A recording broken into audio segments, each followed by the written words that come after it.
Matt Bernier taking a look at the back half of the all-graded stakes late pick 4 on the 4th of July at Belmont Park for racingpicks.com. Races 10 and 11, a grade 1 and a grade 2. The grade 1 Manhattan, 1.25 miles on the inner turf course.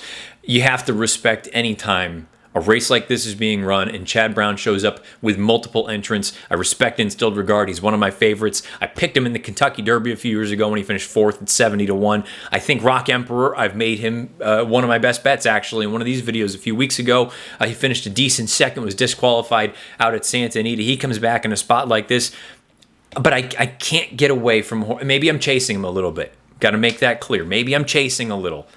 I just have to keep giving the number 6 Channel Maker a little bit of another look because I think his form is dirtied up recently. Go back to the Breeders' Cup. I don't want to hold that race against him. Draw a line through that. Preceded a bit of a layoff. He comes back in the McDermott. He made a big move into the teeth of the pace. And look, he just got run over by a couple of really sharp horses in Zulu Alpha and Admission Office. A couple of legitimately graded stakes caliber runners going long on turf. Comes back in the Muniz Classic down at the fairgrounds. He ended up on the worst part of the racetrack. The rail was down. You wanted to be on the inner sort of 2 to 3 paths of the grass. He ended up much farther out than that. I don't think the race was nearly as bad maybe as it looks on paper. And then you come back in that Tiller Stakes most recently, off a little bit of a layoff, 1 3/8 at Belmont. And it may have been one of the rare instances where Irad Ortiz made one decision that perhaps he regretted, where he's down inside. And unfortunately, there was nowhere for him to get Channel Maker out. You could see Irad keep looking over his shoulder, trying to find a space where he could extricate himself from being down buried on the rail. Unfortunately, it never really materialized. He tried to bull his way out at the top of the lane.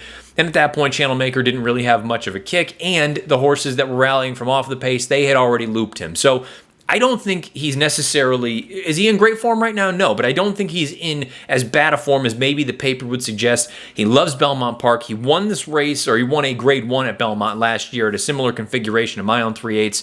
I have to give him another look in here at 10-1 or somewhere around there. He might take a little bit of money and maybe he comes down a bit, but the number 6 Channel Maker at 10-1 odds for me in a race where I think you need to use both the Chads if you're playing the pick 4 or the pick 5. I think you at least want to consider some other runners as well. But for me, I'm going to go with the number 6 Channel Maker at odds of 10-1.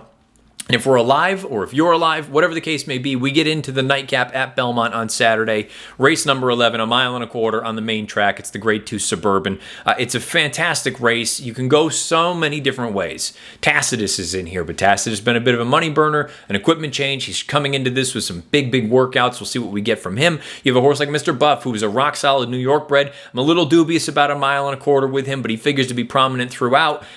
And then you have the horse that I ultimately landed on, and I've never been the biggest fan, but I was taken by his return effort to the main track 2 starts back at Aqueduct. That was back in January. I'm talking about Sir Winston. He was awesome in that 1-turn mile at Aqueduct 2 starts back, and it preceded what was supposed to be a start in the Dubai World Cup. Unfortunately, the event was canceled this year.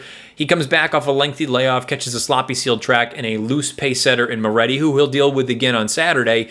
The difference here is the combination of the first start off of a bit of a layoff for Sir Winston, and Moretti's not going to get away with any kind of an easy lead with the presence of a horse like Mr. Buff, with a horse like Jovia, who has one way to go.